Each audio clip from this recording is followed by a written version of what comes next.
ओम शांति। आज 9 जनवरी 2025 के साकार मधुरमा वाक्य हैं मधुबन से। मीठे बाप दादाजी ने कहा, मीठे बच्चे, तुम्हें विकर्मों की सजा से मुक्त होने का पुरुषार्थ करना है। इस अंतिम जन्म में सब हिसाब किताब चुकता कर पावन बनना है। तो विकर्मों की सजा से मुक्त होने का पुरुषार्थ क्या है? मन मना भव। सारे हिसाब किताब चुक्त कर पावन बनना है। कैसे? मामेकम याद करो। प्रश्न है, धोखेबाज माया कौन सी प्रतिज्ञा तोड़वाने की कोशिश करती है? उत्तर है, तुमने प्रतिज्ञा की है, कोई भी देहधारी से हम दिल नहीं लगाएंगे। आत्मा कहती है, हम एक बाप को ही याद करेंगे, अपनी देह को भी याद नहीं करेंगे। बाप देह सहित सबका संन्यास कराते हैं, परंतु माया यही प्रतिज्ञा तोड़वाती है, देह में लगाव हो जाता है। जो प्रतिज्ञा तोड़ते हैं उन्हें सजाएं भी बहुत खानी पड़ती हैं। गीत चला है, तुम ही हो मात पिता, तुम ही हो। ओम शांति। ऊंच ते ऊंच भगवान की महिमा भी की है और फिर ग्लानि भी की है।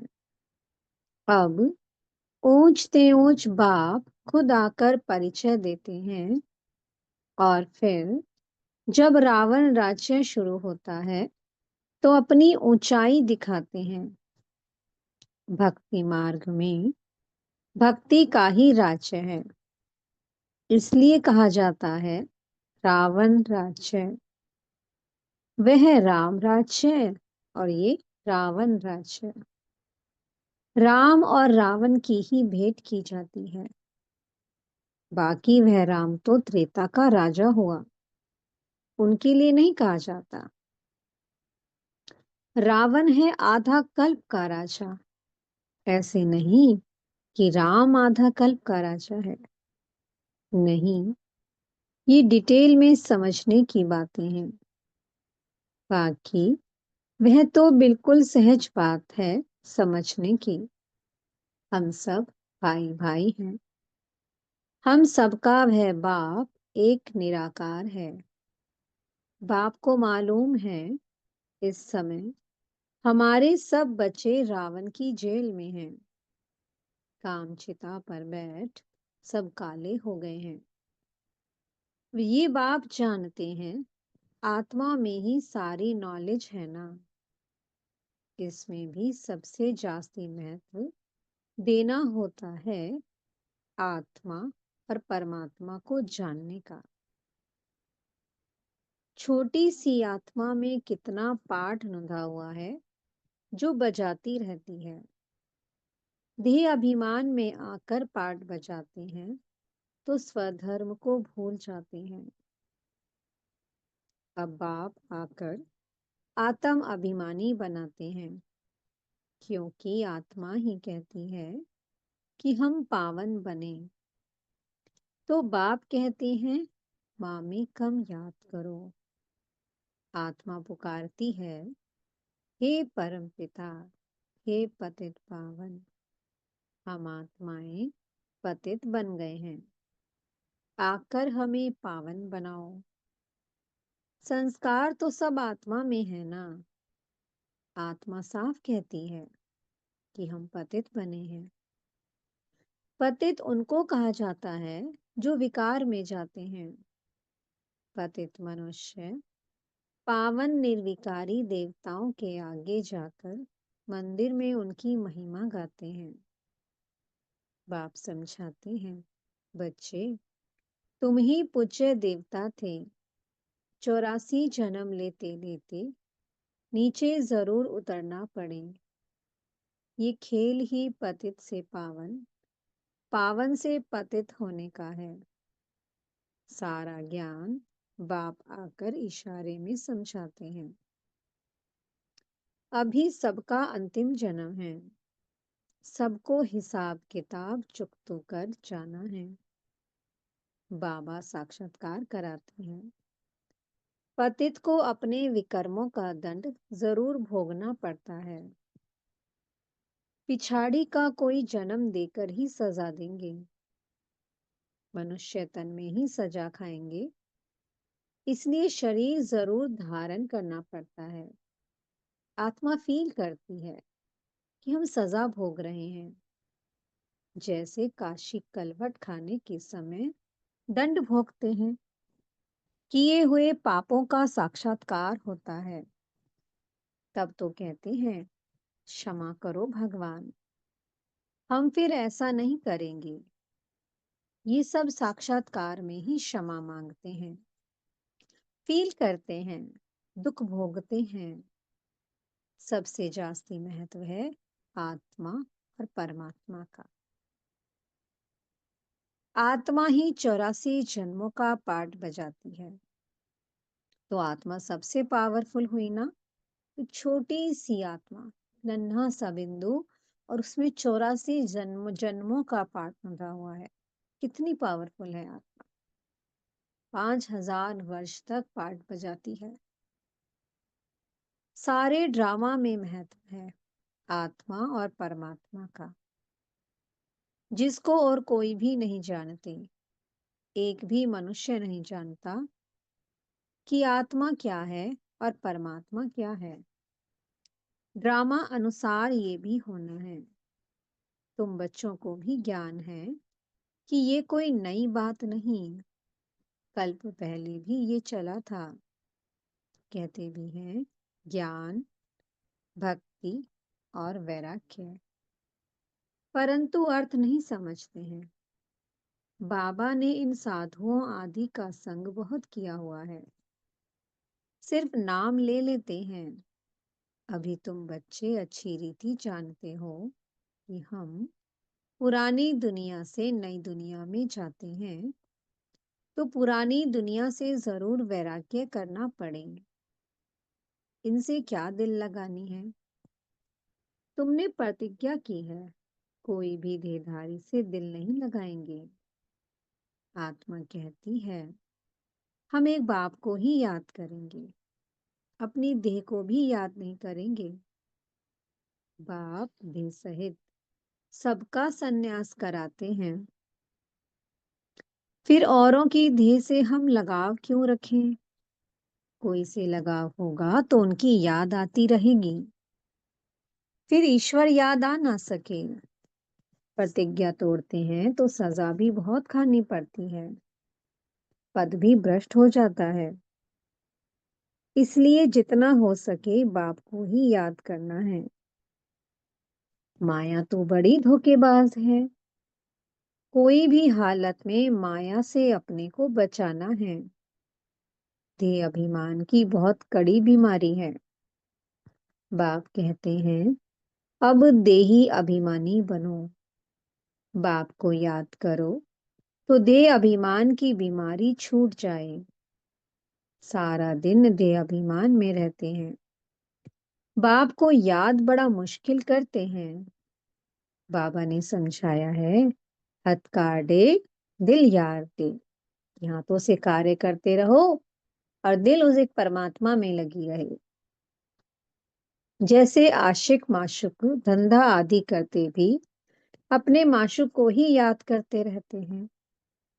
अब तुम आत्माओं को परमात्मा से प्रीत रखनी है, तो उनको ही याद करना चाहिए ना। तुम्हारी एम ऑब्जेक्ट ही है कि हमको देवी देवता बनना है। उसके लिए पुरुषार्थ करना है। माया धोखा तो जरूर देगी। अपने को उनसे छुड़ाना है, नहीं तो फंस मरेंगे। फिर ग्लानि भी होगी, नुकसान भी बहुत होगा। तुम बच्चे जानते हो कि हम आत्मा बिंदी हैं। हमारा बाप भी बीज रूप नॉलेजफुल है। ये बड़ी वंडरफुल बातें हैं। आत्मा क्या है? उसमें कैसे अविनाशी पाठ भरा हुआ है? इन गुहिया बातों को अच्छे अच्छे बच्चे भी पूरी तरह नहीं समझते हैं। अपने को यथार्थ रीति आत्मा समझें और बाप को भी बिंदी मिसल समझ याद करें। वह ज्ञान का सागर है, बीज रूप है। ऐसा समझ बड़ा मुश्किल याद करते हैं। सारी मेहनत ही वास्तव में यही है कि बिंदी समझ, बिंदी को याद करना। जिस आत्मा को ये प्रैक्टिस हो जाती है, बड़ी तेजी से वो आत्मा उड़ती कला में जाती है। विकर्मों का बोझा भस्म होता है और बहुत कम समय में वो आत्मा संपूर्ण पावन बन सतो प्रधान बन जाती है। यही मेहनत करनी है। मोटे ख्यालात से नहीं, इसमें महीन बुद्धि से काम लेना होता है। हम आत्मा हैं। हमारा बाप आया हुआ है। वह बीज रूप नॉलेजफुल है। हमको नॉलेज सुना रहे हैं। धारणा भी मुझ छोटी सी आत्मा में होती है। ऐसे बहुत हैं जो मोटी रीति सिर्फ कह देते हैं आत्मा और परमात्मा, लेकिन यथार्थ रीति बुद्धि में आता नहीं है। ना से तो मोटी रीति याद करना भी ठीक है, परंतु वह यथार्थ याद जास्ती फलदायक है।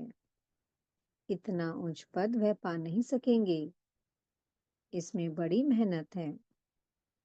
मैं आत्मा छोटी सी बिंदु हूँ। बाबा भी इतनी छोटी सी बिंदु है। उनमें सारा ज्ञान है।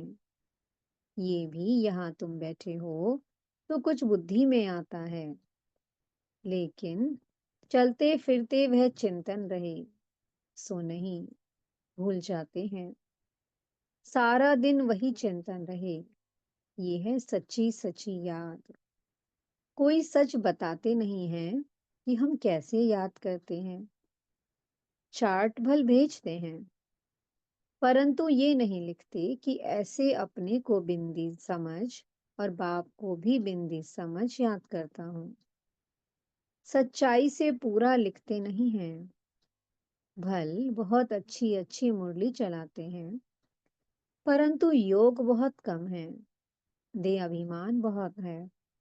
इस गुप्त बात को पूरा समझते नहीं। सिमरन नहीं करते हैं। याद से ही पावन बनना है। पहले तो कर्मातीत अवस्था चाहिए ना, वही उच्च पद पा सकेंगे। बाकी मुरली बजाने वाले तो ढेर हैं, लेकिन बाबा जानते हैं योग में रह नहीं सकते। विश्व का मालिक बनना कोई मासी का घर थोड़ी है। वह अल्पकाल के मर्तबे पाने के लिए भी कितना पढ़ते हैं। सोर्स ऑफ इनकम अब हुई है। आगे थोड़ी बैरिस्टर आदि इतना कमाते थे, अभी कितनी कमाई हो गई है। बच्चों को अपने कल्याण के लिए एक तो अपने को आत्मा समझ यथार्थ रीति बाप को याद करना है, और त्रिमूर्ति शिव का परिचय औरों को भी देना है। सिर्फ शिव कहने से समझेंगे नहीं, त्रिमूर्ति तो जरूर चाहिए। मुख्य है ही दो चित्र, त्रिमूर्ति और छाड़। ऋषि बाबा आते हैं और तीन देवताओं की रचना करते हैं। सबसे पहले ब्रह्मा, विष्णु, शंकर। सीढ़ी से भी झाड़ में जास्ती नॉलेज है। ये चित्र तो सबके पास होने चाहिए। एक तरफ त्रिमूर्ति गोला और दूसरी तरफ झाड़। ये पांडव सेना का फ्लैग होना चाहिए। ड्रामा और झाड़ की नॉलेज भी बाप देते हैं। लक्ष्मी नारायण, विष्णु आदि कौन है, ये कोई समझते नहीं। महालक्ष्मी की पूजा करते हैं, समझते हैं कि लक्ष्मी आएगी। अब लक्ष्मी को धन कहाँ से आएगा? चार भुजा वाले, आठ भुजा वाले कितने चित्र बना दिए हैं। समझते कुछ भी नहीं है। 8-10 भुजा वाला कोई मनुष्य तो होता नहीं। जिसको जो आया सो बनाया, बस चल पड़ा। कोई ने मत दी कि हनुमान की पूजा करो, बस चल पड़ा। जिसने जो कहा बस वही करने लग गए। दिखाते हैं कि संजीवनी बूटी ले आया। उसका भी अर्थ तुम बच्चे समझते हो। संजीवनी बूटी तो है मन मना भव। विचार किया जाता है। जब तक ब्राह्मण ना बने, बाप का परिचय ना मिले, तब तक वर्थ नॉट ए पेनी है। मर्तबे का मनुष्यों को कितना अभिमान है, उन्हों को तो समझाने में बड़ी मुश्किलात है। राजाई स्थापन करने में कितनी मेहनत लगती है, वो है बाहुबल और ये है योग बल। ये बातें शास्त्रों में तो है नहीं। वास्तव में तुम कोई शास्त्र आदि रेफर नहीं कर सकते हो। अगर तुमको कहते हैं तुम शास्त्रों को मानते हो, बोलो हाँ, ये तो सब भक्ति मार्ग के हैं, अभी हम ज्ञान मार्ग पर चल रहे हैं। ज्ञान देने वाला, ज्ञान का सागर एक ही बाप है। इनको रूहानी ज्ञान कहा जाता है। रूह बैठ रूहों को ज्ञान देते हैं और वह मनुष्य मनुष्यों को देते हैं। मनुष्य कभी स्पिरिचुअल नॉलेज दे ना सके। ज्ञान का सागर, पतित पावन, लिबरेटर, सदगति दाता एक ही बाप है। बाप समझाते रहते हैं, ये करो। अब देखें, शिव जयंती पर कितना धमचक्र मचाते हैं। ट्रांसलाइट के चित्र छोटे भी हों, जो सबको मिल जाएं। तुम्हारी तो है बिल्कुल नई बात, कोई समझ ना सके। खूब अखबारों में डालना चाहिए, आवाज करना चाहिए। सेंटर्स खोलने वाले भी ऐसे चाहिए। अभी तुम बच्चों को ही इतना नशा नहीं चढ़ा हुआ है। नंबरवार पुरुषार्थ अनुसार समझाते हैं। इतने ढेर ब्रह्मा कुमार कुमारियां हैं। अच्छा, ब्रह्मा का नाम निकाल कोई का भी नाम डालो। राधे कृष्ण का नाम डालो। अच्छा, फिर ब्रह्मा कुमार कुमारियां कहाँ से आएंगे? कोई तो ब्रह्मा चाहिए ना, जो मुख वंशावली बीके हो। तो ब्रह्मा कुमार कुमारियां तो ब्रह्मा की ही संतान बनते हैं ना। तो बाबा ने कहा वो तो चाहिए ही। बच्चे आगे चलकर बहुत समझेंगे, खर्चा तो करना ही पड़ता है। चित्र तो बड़े क्लियर हैं। लक्ष्मी नारायण का चित्र बहुत अच्छा है। अच्छा, मीठे मीठे सिकीले थे, सर्विसेबल, आज्ञाकारी, फरमान बरदार, नंबरवार पुरुषार्थ अनुसार, बच्चों प्रति माता पिता बाप दादा का याद प्यार और गुड मॉर्निंग। रूहानी बाप की रूहानी बच्चों को नमस्ते। हम रूहानी बच्चों की मीठे रूहानी बाप दादाजी को बहुत बहुत याद प्यार, गुड मॉर्निंग और नमस्ते।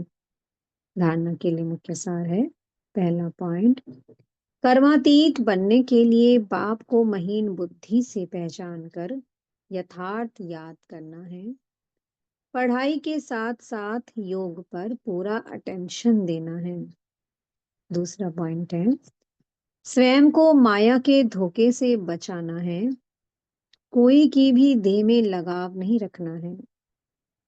सच्ची प्रीत एक बाप से रखनी है, देह अभिमान में नहीं आना है। मीठे सतगुरु जी वरदान दे रहे हैं। ब्रह्म मुहूर्त के समय वरदान लेने और दान देने वाले बाप समान वरदानी महादानी भव। ब्रह्म मुहूर्त के समय विशेष ब्रह्मलोक निवासी बाप ज्ञान सूर्य की लाइट और माइट की किरणें बच्चों को वरदान रूप में देते हैं। साथ साथ ब्रह्मा बाप भाग्य विधाता के रूप में भाग्य रूपी अमृत बांटते हैं। सिर्फ बुद्धि रूपी कलश अमृत धारण करने योग्य हो, किसी भी प्रकार का विघ्न या रुकावट ना हो, तो सारे दिन के लिए श्रेष्ठ स्थिति व कर्म का मुहूर्त निकाल सकते हो। क्योंकि अमृत वेले का वातावरण ही वृत्ति को बदलने वाला होता है। इसलिए उस समय वरदान लेते हुए दान दो, अर्थात वरदानी और महादानी बनो। स्लोगन है, क्रोधी का काम है क्रोध करना और आपका काम है स्नेह देना। अपनी शक्तिशाली मनसा द्वारा सकाश देने की सेवा करो। अब स्व कल्याण का ऐसा श्रेष्ठ प्लान बनाओ जो विश्व सेवा में सकाश आपे ही मिलती रहे। अभी उमंग उत्साह से अपने मन में ये पक्का वायदा करो कि हम बाप समान बनकर ही दिखाएंगे। ब्रह्मा बाप का भी बच्चों से अति स्नेह है, इसलिए एक एक बच्चे को इमर्ज कर विशेष समान बनने की सकाश देते रहते हैं। ओम शांति। बहुत बहुत शुक्रिया प्यारे प्यारे हमारे मीठे मीठे बाप दादा जी का। ओम शांति।